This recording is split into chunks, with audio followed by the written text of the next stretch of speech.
해마다 부활주일이 되면 우리는 다른 그 어떤 주일보다도 특별히 더 기뻐합니다. 왜냐하면 예수님이 부활하신 이 사건은 우리 자신의 구원과 장차 우리의 부활과 영생에 대한 확신을 주는 사건이기 때문에 그렇습니다. 예수님의 부활을 축하하면서 온 교회는 아주 화기애애한 분위기를 연출합니다. 그러나 저는 때때로 부활주일 역시 또 하나의 연례 행사처럼 되어가지는 않는가 하는 그런 우려가 조금 있습니다. 부활절을 지키면서 예수님이 죄와 사망의 권세를 이기시고 부활하셨고, 그래서 이렇게 강단을 밝고 아름답고 성결한 꽃들로 장식도 하고 특별 찬양도 하고 특별 헌금도 하고 뭔가 왁자지껄한 것 같고 흥분이 되는 것 같은데, 부활주일은 그런데 나머지 364일 동안에도 여러분은 진정 예수님의 부활과 상관이 있는 삶을 살고 계신지요?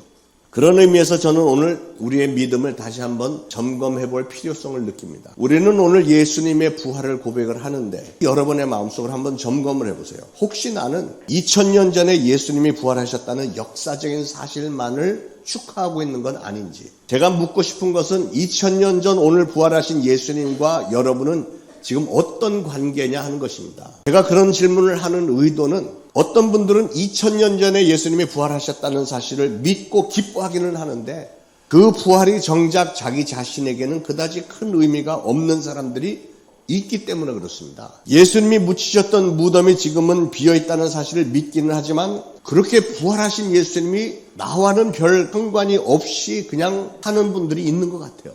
쉽게 말하면 예수 믿는 것을 우리 대한민국의 대통령이 한 분 계시긴 하지, 가까이 하기엔 너무 먼 당신 수준으로 여러분의 삶과 예수님의 부활이 무슨 직접적인 친밀한 상관은 없이 그저 믿는 대상으로만 일정한 거리를 유지해가면서 멀리서 관전만 하는 자세로 신앙생활을 하는 분들이 있지 않느냐 하는 거죠. 여러분은 안 그러신가요? 이걸 담임 목사와 교인과의 관계로 빗대어서 좀 설명을 하면 이해가 좀 쉬울 것 같아요.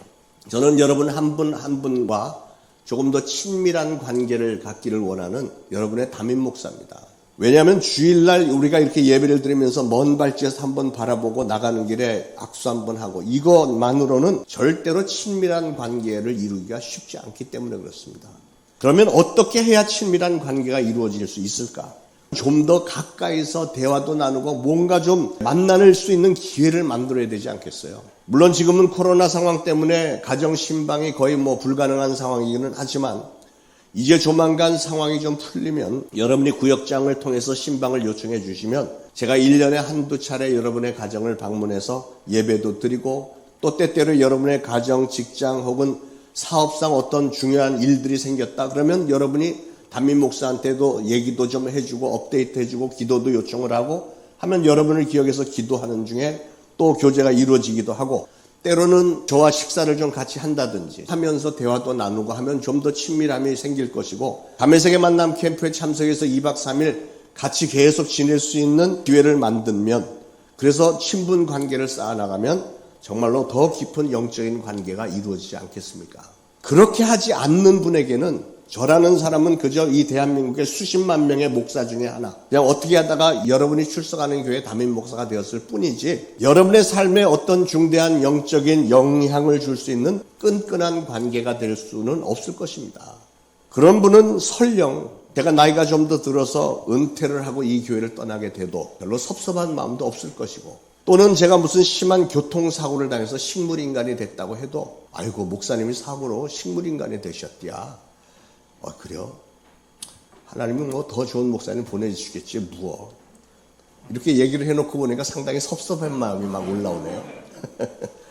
근데 목사에 대해서야 그래도 여러분의 인생에 그렇게 대단한 지장은 없겠지만, 만약에 여러분이 예수님에 대해서 하나님에 대해서까지 그렇게 대하는 분이 있다면 그분의 신앙은 좀 심각한 문제가 있다고 봐야 되겠죠. 아이고 예수님이 엊그제 십자가에 달려 돌아가셨디야. Really? Oh my God. 그런데 오늘 다시 살아나셨대. 그래요? 작년 이맘때도 돌아가셨다가 며칠 있다가 살아나셨다고 그랬었는데, 맞아, 그 양반 1년에 한 번씩 꼭 그렇게 한 번 돌아가셨다 살아나셨다 그러는 모양이에요. 취미인가 봐요. 이런 수준으로 예수님을 정확하게 알지도 못한 채 부활절을 그냥 연례 행사로 한번 죽었다 살아났다는 그 정도로만 생각하는 분들이 놀랍게도 많이 있는 거예요.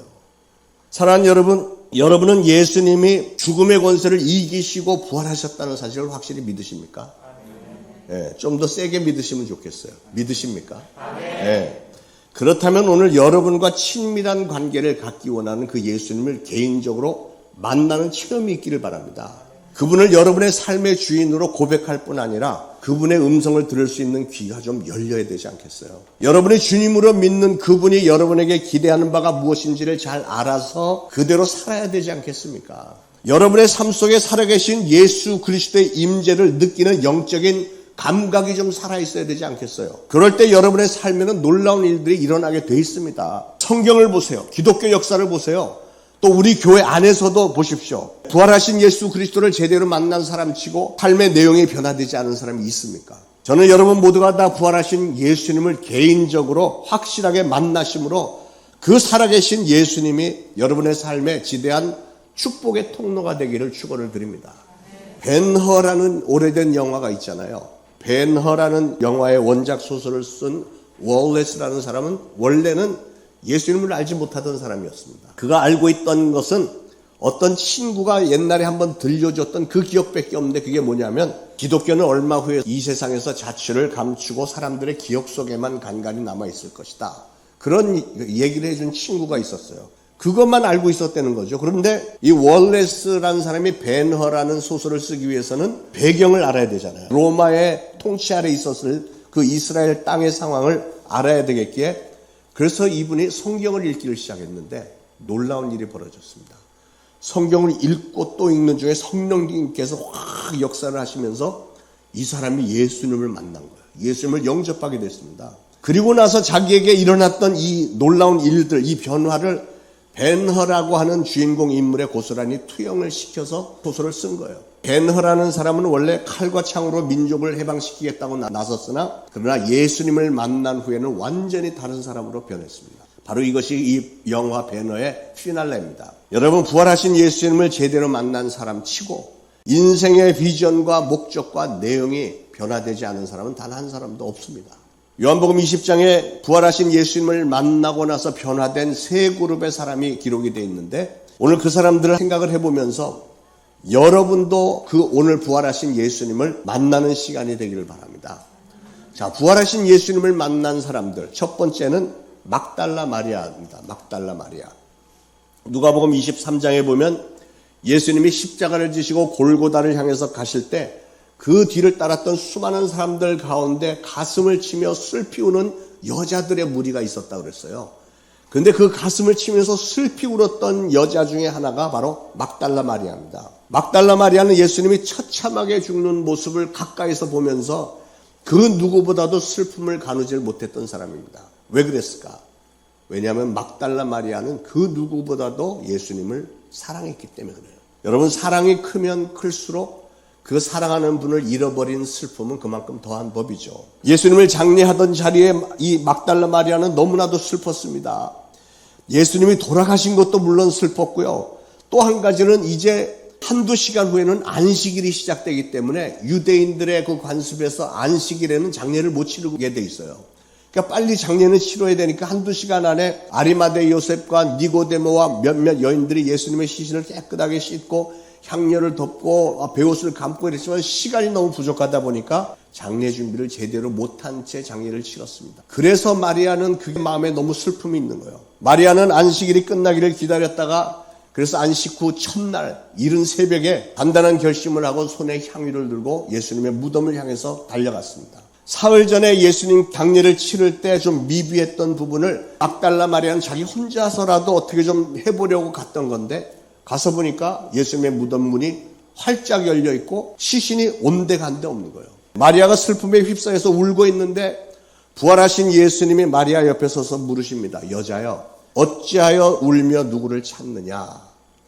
마리아는 그 사람이 동산직인 줄 알고 주여 당신이 옮겨갔거든 어디에 두었는지 내가 이르소서 그리하면 내가 가져가리이다 이렇게 얘기를 했습니다. 그랬더니 예수님이 마리아야 이렇게 불렀어요. 예수님이 부르시는 그 부드러운 음성을 들었을 때 어땠을까요? 마리아 마음이. 마리아야 그랬을 때 일단은 머리카락이 막 다 섰을 것 같아요. 안 그래요? 얼마나 깜짝 놀랐겠습니까? 분명히 예수님이 돌아가시는 걸 봤는데 그 예수님의 음성으로 마리아야. 그리고 돌아가신 줄 알았는데 살아계시다니. 놀랐지만 그 다음 단계는 슬픔은 씻은 듯이 날아가 버리지 않았겠습니까? 여러분, 부활하신 예수님을 만나는 사람은 슬픔이 변하여 기쁨이 되는 놀라운 은혜를 체험하게 될 줄로 믿으시길 바랍니다. 여러분, 인생을 살아보니까 뭐 다 사는 건 아니지만 인생은 정말 슬픔의 골짜기인 것 같아요. 슬픔을 전혀 한 번도 경험하지 않고 살아본 사람은 아무도 없을 것 같습니다. 인생은 눈물과 슬픔이 따르게 되어 있습니다. 사람들이 보면 겉으로는 웃지만 그 웃음 뒤에는 눈물이 있습니다. 마치 서커스의 어릿광대 피에로처럼요.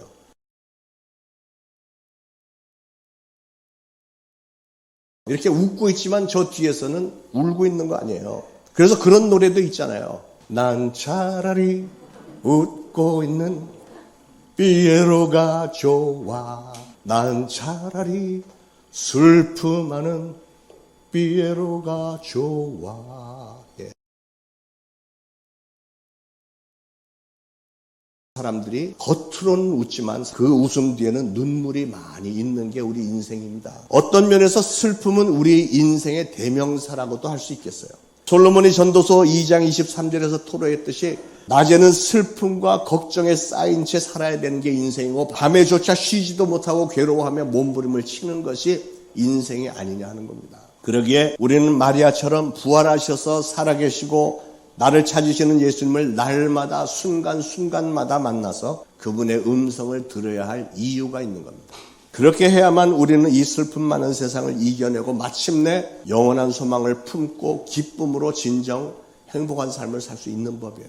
사랑하는 여러분, 오늘도 우리 중에는 육신의 건강 문제로 물질의 부족함으로 인해서 또는 인생에서 어떤 일을 열심히 했는데 실패한 경험 때문에 슬픔과 번민에 잠겨서 괴로워하는 분들이 있을 것입니다. 그러나 여러분, 하나님 앞에 우리가 서게 되는 그날에는 우리가 이 세상에서 성공했느냐 실패했느냐 이거는 그렇게 큰 게 중요한 게 아니에요. 진짜 중요한 건 내가 얼만큼이나 나를 창조하셨고 나를 이 땅에 보내신 하나님의 목적대로 살았고 그래서 얼마만큼이나 나는 하나님을 기쁘시게 하나님께서 원하시는 열매들을 맺었느냐, 그리고 최소한 얼마나 그런 노력을 했느냐, 그랬기에 하나님 앞에 서는 그날에 얼만큼이나 칭찬과 상급을 듣게 될 것인가, 이게 중요합니다. 그러므로 설령 오늘 여러분의 인생이 어떤 면에서는 여러분이 원하는 대로는 잘 되지 않았다 할지라도 2000년 전에 부활하셨고 지금도 살아계신 그 예수님을 꼭 여러분 만나시고요, 그 예수님과 친밀한 관계를 맺으시길 바랍니다. 그러면 여러분은 그 어떠한 슬픔이라도 거뜬히 다 이겨내고 매일매일 기쁨과 소망에 가득 찬 축복된 삶으로 바뀌게 될 줄로 믿습니다. 저는 여러분이 성경을 읽는 중에나 설교를 듣는 중에 찬양하거나 기도하는 중에 마리아야 하고 부르셨던 그 예수님의 음성을 한 번이라도 꼭 좀 들어보시면 좋겠어요. 신앙생활하면서 한 번 정도 체험을 하면 얼마나 좋습니까? 그래서 여러분의 눈에서 모든 눈물을 씻겨주시는 주님의 손길을 최소한 한 번은 좀 체험하시기를 바랍니다. 다음으로 살펴볼 사람들은 오늘 우리가 봉독한 본문에 나타나는 제자들입니다. 예수님이 그렇게 무참하게 십자가 위에서 돌아가신 후에 제자들은 모두가 다 공포에 사로잡혀서 갈릴리로 도망가서 문을 꼭꼭 걸어 잠그고 그 안에서 같이 두려움에 떨고 있었습니다. 그때 부활하신 예수님이 그들을 찾아오셨어요. 분명히 문을 잠궈놨었는데 문득 예수님이 그 방 안에 같이 계시는 거예요. 그러면서 예수님이 이렇게 말씀하십니다. 샬롬, 너에게 평강이 있을지어다. 여러분, 처참하게 죽임을 당했고 이미 장례까지 치른 예수님이 이렇게 눈앞에 딱 나타나서 혼자가 아니고 여러 명이 있는 앞에 나타나서 샬롬 하면서 평강을 빌어주는 장면을 한번 생각을 해보세요. 이 제자들도 얼마나 놀랐을까요? 그리고 너무나도 반가웠을 것입니다. 그동안 축 처져 있었던 어깨가 힘을 얻었을 것입니다. 그때 예수님은 제자들에게 자기가 살아났다는 사실을 확인까지 시켜주십니다. 나는 유령이 아니다. 내 손에 못자국을 보라. 내 옆구리에 창자국을 보라. 그래도 의심하는 제자들이 있으니까 너에게 먹을 것이 있느냐 가지고 와보라 하고 제자들 앞에서 그 음식을 직접 잡수시기까지 했어요. 유령이었다면 밥을 먹을 일 없잖아요. 실제로 부활하신 육신이라고 하는 것을 제자들에게 보여주신 겁니다. 그리고 나서 예수님은 그들에게 소명을 주셨어요. 아버지께서 나를 보내신 것 같이 나도 너희를 보내노라. 사명을 주시는 거예요. 그리고 나서 입김을 훅 내쉬는 것처럼 훅 하면서 성령을 받으라 막 이렇게 성령을 받으라. 그 상황을 한번 상상을 해보세요. 얼마나 제자들이 좋았겠습니까? 스승 예수님이 돌아가신 줄 알고 전부 좌절에 빠져서 덜덜 무서워서 떨고 있는데 그 예수님이 탁 나타나셔서 평강 있을지어다 하면서 성령을 받으라. 그랬을 때 그동안 이 제자들의 마음을 무겁게 짓누르면서 고문을 해왔던 두려움이 아주 한순간에 싹 사라져 버렸을 겁니다. 그리고 그들의 마음에 평강과 기쁨과 소망이 막 넘쳐나지 않았겠어요. 오늘날 20대 젊은이들이 가지고 있는 가장 심각한 고민이 두려움이라고 합니다. 두려움. 좀 의아하지 않아요?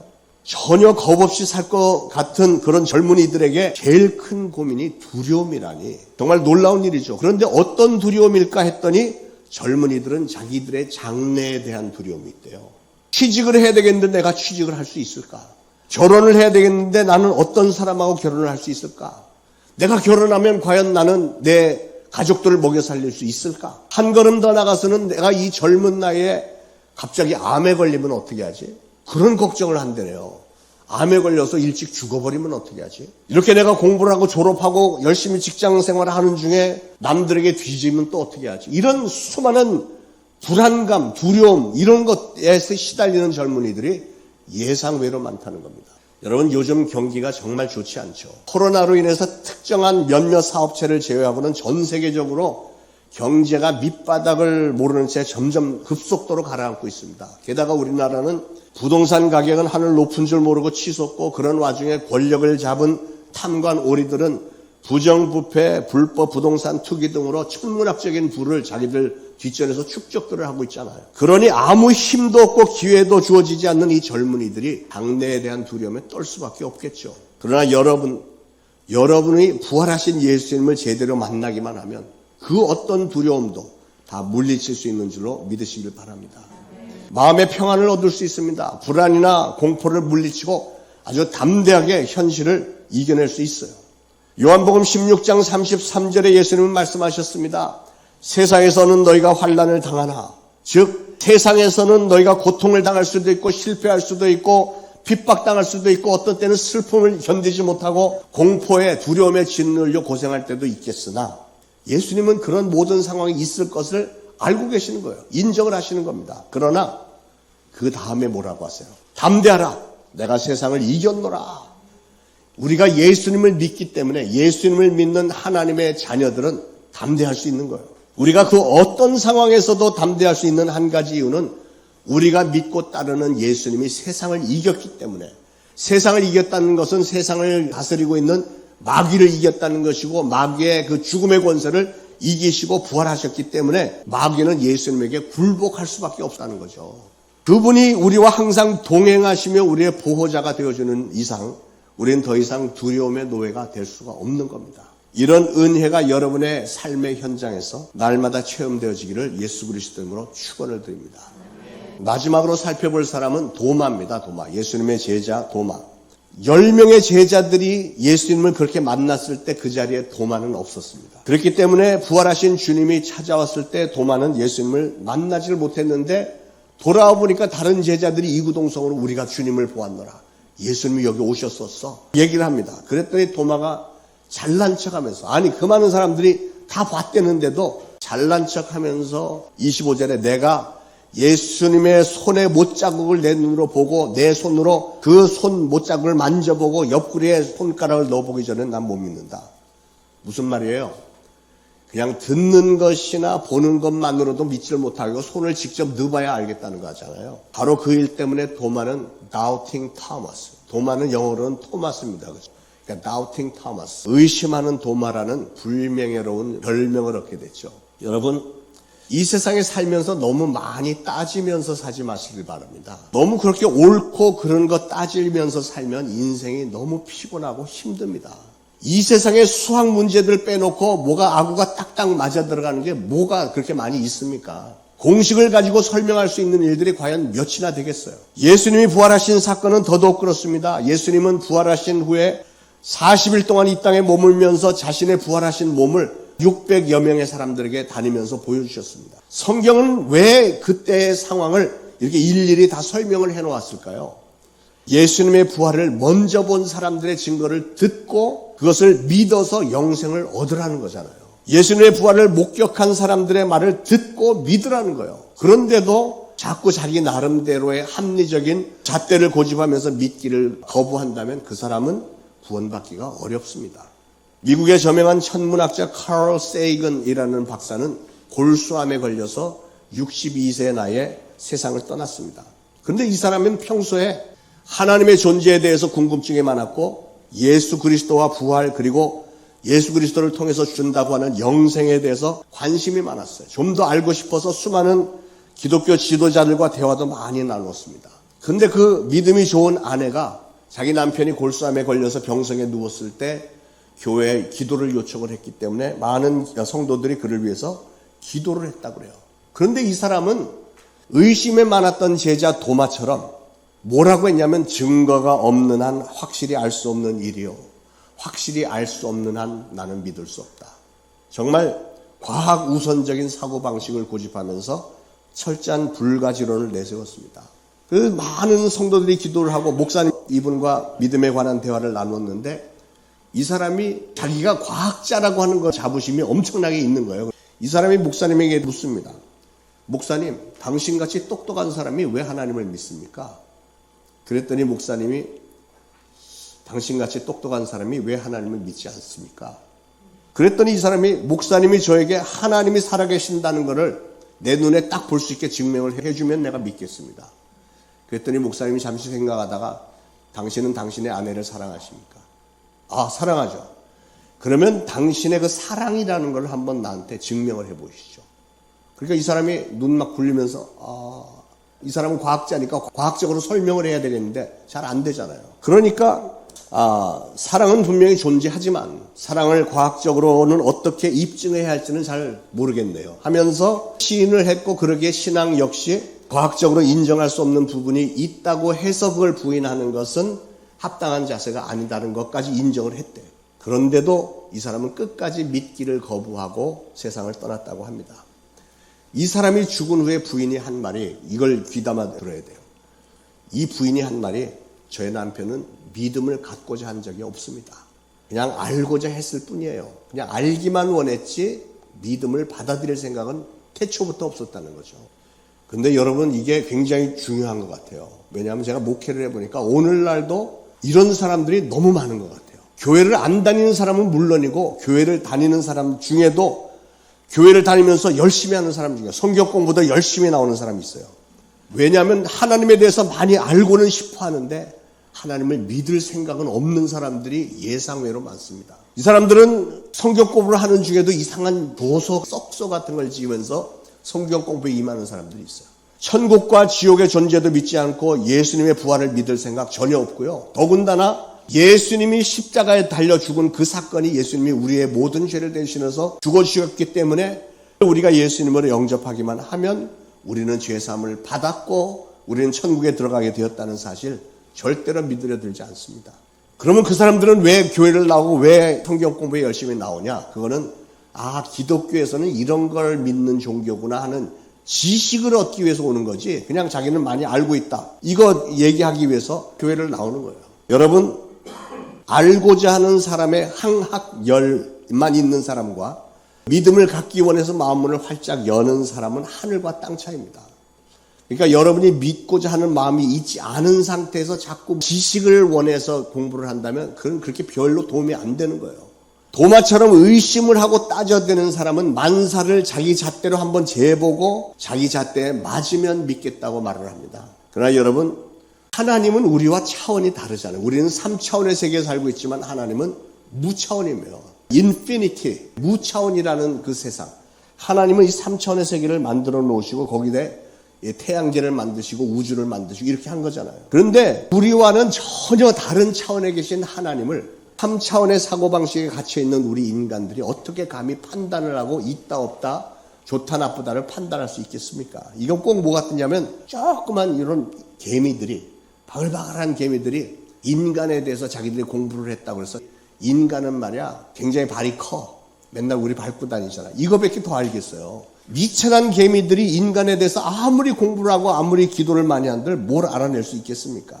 우리도 나와는 차원이 전혀 다른 그 초자연적인 하나님을 인정부터 해야 그때부터 믿음이 시작할 수 있는 거예요. 사랑하는 여러분 가운데 아직도 예수님이 십자가 위에 예수님이 그리고 부활하신 예수님이 믿어지지 않는 분이 계신지요? 아직도 신앙에 대한 회의에 사로잡혀 있는 분이 계십니까? 그렇다면 오늘 주신 말씀에서 알려고만 하지 마시고 믿으려고 해보시기 바랍니다. 믿게 되면 그 다음에는 더 자세히 알게 되는 거니까 도마처럼 되지 말고 다윗처럼 베드로처럼 사도 바울처럼 믿으려고 하는 마음을 가지고 오늘 부활하신 예수님을 확실하게 만나기를 축원합니다. 자, 마침내 도마가 부활하신 예수님을 만난 후에 뭐라고 고백을 하죠? 28절에 나의 주님이시며 나의 하나님이십니다. 이렇게 고백을 합니다. 그랬더니 예수님이 도마에게 하신 말씀이 뭐예요? 믿음 없는 자가 되지 말고 믿는 자가 되라. 믿음 없는 자가 되지 말고 믿는 자가 되라. 그리고 나서 너는 나를 본고로 믿느냐? 보지 못하고 믿는 자들은 복되도다. 이렇게 말씀하세요. 이 말씀을 들은 도마는 그때부터 진정 믿는 사람이 되었고요. 결국은 인도에 가서 복음을 외치다가 순교까지 했습니다. 사랑하는 여러분, 부활하신 예수님을 오늘 확실하게 만나게 되기를 축원합니다. 그래서 믿음 없는 자가 되지 말고 믿는 자들이 다 되시기를 축원합니다. 그럴 때 여러분의 인생에는 놀라운 변화가 일어나게 될 것입니다. 의심이 사라지고 확신이 찾아들게 될 것이고요. 소망 없는 자가 소망을 갖게 됩니다. 방황하던 자가 분명한 목표를 설정하고 올바른 인생길을 걸어갈 수 있게 될 것입니다. 우리는 세상을 믿음의 눈으로 바라봐야 됩니다. 믿음이 없는 사람에게는 이 세상이 깜깜하고 소망이 없는 것처럼 보이겠지만 죽음을 이기고 부활하신 예수님을 믿는 믿음을 가지고 보는 사람의 눈에는 소망이 있고 미래가 있습니다. 사랑하는 여러분, 다시 한번 오늘 부활하신 예수님을 만나시기를 축원합니다. 그렇게 되면 여러분의 마음속에 웃는 얼굴 뒤에 있는 슬픔들이 다 사라질 것입니다. 여러분은 두려움을 이길 수 있습니다. 의심을 물리치고 확신을 가질 수 있습니다. 저는 여러분 모두가 다 부활하신 예수님을 확실하게 분명히 만나심으로 진정 생명력이 넘치는 진정한 신앙인들이 다 되시기를 예수 그리스도로 축원을 드립니다. 기도하겠습니다.